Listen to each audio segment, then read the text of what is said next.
the sharks are ripping everyone apart everywhere. And here, he just sort of drags LL across the water. Like, wouldn't he rip him to shreds?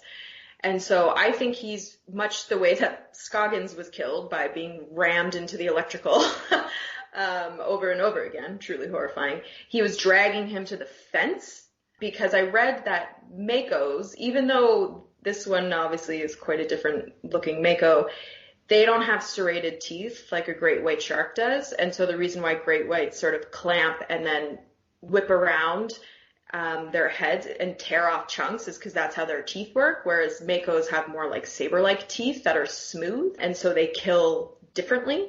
So I was like, maybe that's why he's pulling it there. But then in one shot, still in the scene, they show him trying to tear apart the life jacket thing. So I'm not sure why the shark chooses to pull LL as opposed to maybe just ripping him in half, because I know that.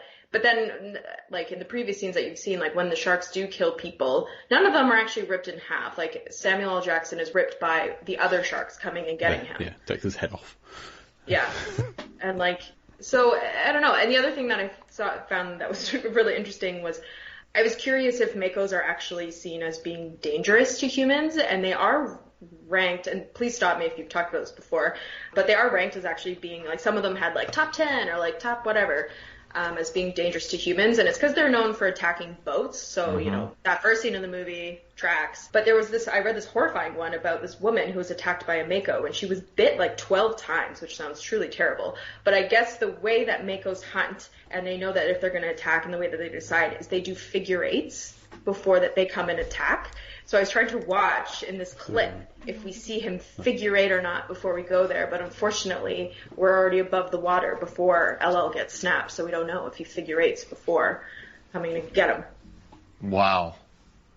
I guess the other thing that they do, similar to the thresher, which is my favorite shark, is sometimes they take their tail and they like fling it at their prey. And this is what's happened to, I think, like scuba divers and stuff. And it's called, I'm going to forget what it's called. It's like cavitation. And it's like the bubbles, it like flings bubbles at them, which changes the pressure of stuff and creates like an energy force. And that's how like threshers kill fish. I think it's like they stun them, and that's been known to happen too. But we didn't see any tail action from the Makos. So I don't think that was happening. But I don't know. You just had a captive audience. Did I? Jane, I was just sitting there happily listening. I don't know, maybe I thought that was because the way that Scoggins is killed, like the shark kind of does this weird thing, so I'm like, maybe he's figure eighting, and so, but maybe he's not. So that Scoggins gets ripped in half, doesn't he? He gets pushed into that electrical panel. Oh yeah, and he gets smushed. He gets, which I think is maybe what's going to happen with LL, but I also feel like the shark, this is a Gen 2, right? So they know what's going on. So she was just like, once she gets stabbed in the eye, she's like, you know what? I'm just going to leave. Like, She starts going for the fence right after that. Yeah, she was like, I thought you died in the kitchen. I guess you didn't. Whatever. I'm leaving. So, you killed my dad. Yeah. Actually, that's a question I had. This is something, do you guys know? So Gen 2, is it the child of the Gen 1s? Yes. Or is it just it is a child, okay. Yeah. They made the Gen 1s, and then the Gen 1s made the Gen 2. So the Gen 1, Rennie Harlin's whole thing was that they were 26 feet, 1 foot bigger than Jaws, which always makes me laugh. Petty. It's just so also encapsulate this movie, like, just like that macho sort of like, do you want better?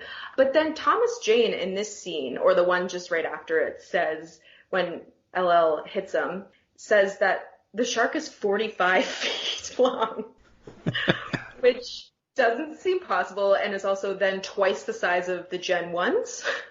The sharks, they do different size. I've heard 45 feet before, but then you hear the 26 foot, so maybe he was just using some hyperbole to be like a smart aleck. But it does look huge. Like, I think the Gen 1s are for sure 26 feet, and I know, like, their brains are obviously smaller because they were harvesting the Gen 2's brain when all hell broke loose. But, like, LL in its mouth, it looks, I can see it being, like 26 feet. But then when Thomas Jane is pinned to it, it does look like it's like 100 feet long. Mm-hmm. And so, I don't know. I think it was the model shark. The mechanical shark was 25 or 26 foot long. And they just went crazy with the CGI? I'm just checking back through my notes on the commentary. And they talked about that being about 26 foot long, 8,000 pounds with a 1,000 horsepower engine. Oh my God, so wild. Did you know that one of those shot through the roof when they were filming? Yeah. Isn't that amazing? I mean, you got that engine in it. That's going to go nuts. You know, it's commitment right there. Yeah. I mean, Harlan does it right. Conti does it right. It's, well, when I watched it with a bunch of friends, one of my friends is a director, and he was like, guys, and he's the first one to sort of, when I talk about which movies I love, he sort of rolls my eyes lovingly at me, but he was like, this is actually a very well-made movie, and it's good. And I was like, yeah, it is good. It's a good movie. Yes. So. That's why we had to bring you on. Yeah. You help further our agenda, and you drop some great stuff too. I mean, I love it. I think it's fine to be critical of things you do and do not like. Like, don't get me wrong. Like, and I think I am critical of Deep Blue Sea in the piece and sometimes when I talk about it, but I think sometimes people don't recognize what is there, or we justify it in different ways, or like, and I think that's what got me a little bit mad about even Deep Blue Sea 2 is it's like, you're not actually looking at what's there. You're just inferring. And so it's like, it's just, especially when stuff is out there, you know, like from Rennie and what he's saying. I'm just first naming people now. But, yeah, it's just like, I don't know. So it makes me annoyed. But, I don't know. It's a good movie. Well, I look forward to the Rennie and Kate podcast. We're going to be best friends. We're going to just talk about everything. Me and Mr. Gina Davis. It's going to be great. One of the things, so we talked about like one of my favorite parts of this scene, to speak to what we're supposed to be talking about, is that it really hammers home that this movie is about religion. And I looked high and low to sort of see the significance of the necklace. Like, I wanted to see like how much it was and all these different things and like whose necklace it was and all these different things. And I could not find anything, but it made me think of another pod favorite movie franchise theory, which is Fast and the Furious, you know, and how significant Vin's necklace is in that movie. Now it is almost like a supernatural item within that franchise and what it means, and sort of just like connecting those two, and sort of, I guess what we would classify, and this movie is a Christian action movie. I love it. I hadn't even considered the religion that much before this project. Yeah, I've seen the film countless times, but I never really thought, I'm not a religious person. I don't tend to apply that layer of criticism to a film when I watch it. So it's breaking it down to this level is really like, oh wait, hang on. There's a lot of religion in this film. There's a lot of Daniel and the lion in the oven, and the prayer in the previous scene. So yeah, it's really kind of, there's too much in there for it not to mean something. Especially when, you know, you have a character called Preacher stabbing science in the eye with a crucifix. It's too much to ignore. It's so much text. Yes. And again, it's like, I think there's a lot of, because I'm like, oh, this was just LL being LL. But then even like the jokes where he's wading through the water and he picks up like the Playboy and he looks at it, and then, you know, the whole compound shakes and he's like, okay, I get it. And you're like, no, wait, that would have had to have been pre-planned by everyone. Like, that couldn't have just been a knockoff joke that he made, you know? So it's like, that seems pretty intentional. And then there's obviously the unintentional stuff was Saffron making her die later on, because originally she wouldn't have, which again would have botched that whole the scientists dying sort of theory. But yeah, it's just, it's weird. Yeah, I love it. It makes it different. I don't know. For me, it's just, and like you said again, it's just the weird, he stabs a shark in the eye with a crucifix. A preacher guy, like, Why it's just, not? I think that's what adds more to it. It just makes it so much more unique, I would say, and separates it from just the stock fare that kind of comes out now. And I guess I also think it's pretty organic in regards to Preacher's character. The guy lived a hard life. You know, who knows how recently he found religion? Maybe he's really super into it at the time because it helped him turn his life around. So he's very into that. So it plays organically, I would say. It never feels inorganic. No, and it reinforces that he's our moral center of this movie. Like, I like the way that Rennie Harlan described him and his character, which is like, he's this warm sense of humor as opposed to like this huckster, jokester type of guy. And I think that really plays. And for us, like, he is literally the moral center in that he is always talking about God. But I think it goes beyond, even though his name is Preacher, he's not necessarily preachy.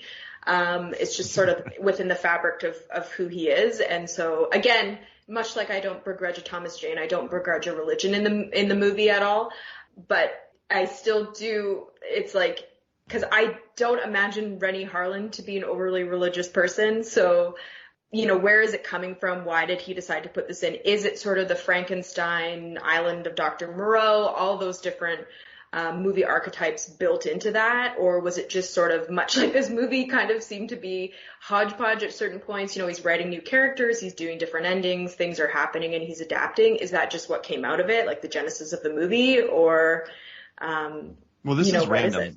We talked about this last week, but I'm just going to you haven't heard it yet, but in Magnolia, in 1999, Magnolia, Green Mile, Boondock Saints, 13th Warrior, Deep Blue Sea, Election, The Mummy, Sixth Sense, Sleepy Hollow, Any Given Sunday, Varsity Blues, Ravenous, Eyes Wide Shut, Fight Club, Cider House Rules, Drop Dead Gorgeous, Iron Giant, Bowfinger, Detroit Rock City, Three Kings, End of Days, The Hurricane, Dogma, South Park the Movie, and 10 Things I Hate About You, they all dropped things about prayer in 99.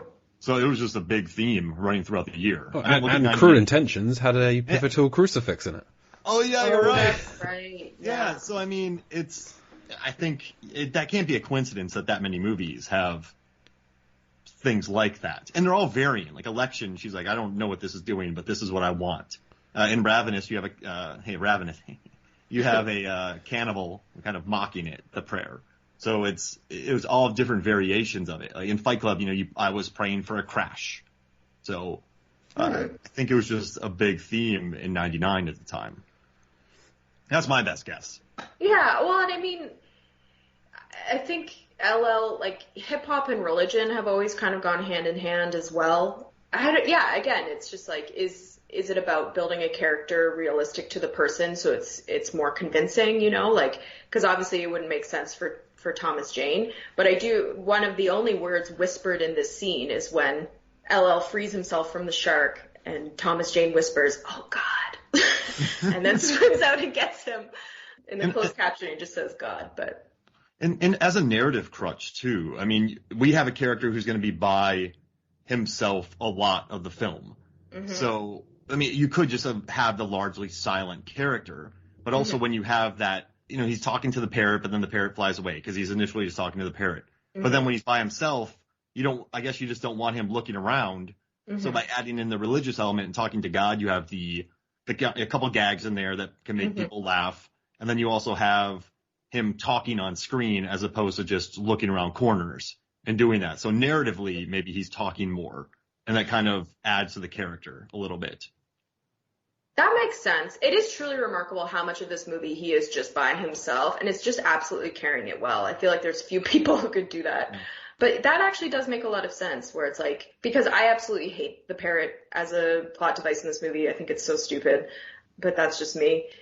But yeah, maybe it is part of it too, where instead of just having him be silent and talking to himself, which would be less convincing. Yeah. And like, I don't know how I would react if I was in a aquatic compound, miles off in the ocean while it was sinking and sharks were attacking me. Maybe I would talk to myself out loud, who knows? But it seems more believable that he would be talking to God. Yeah. So maybe it's just a narrative arc. I love the bird. The bird's another one of those like weird Rennie Harlin elements. I just enjoy as it's a different thing. Well, that's the thing about Rennie Harlin is like, I'm like, did you think about this, or were you just like, yeah, let's do it. That sounds great. It's a very unlikable cast. Even though like you don't really. I think the only person you actively root for in this movie is probably LL. Because, like, if Thomas Jane was taken by the shark in this scene, I think you would assume he would survive. And if Saffron Burrows was taken, I don't think we'd really care.